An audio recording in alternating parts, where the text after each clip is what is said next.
Seeing the Apex Legends engine error 0x887A0005 DXGI error removed. This critical graphics error stops play immediately. We have the exact fixes to get you back.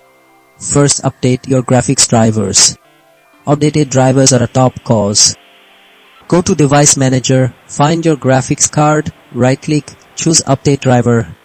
Let it search automatically, install, then restart your PC. This refreshes your display. If that doesn't work, your game settings might be too high, bringing us to method 2, adjust in-game settings.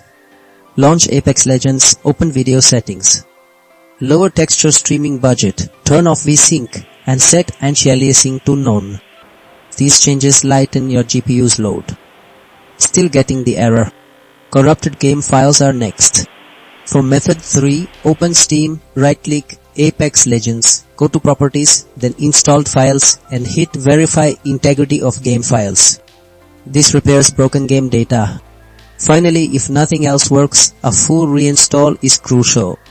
Uninstall Apex Legends, delete leftover folders, restart, then download and install it fresh. Get ready to dominate error-free.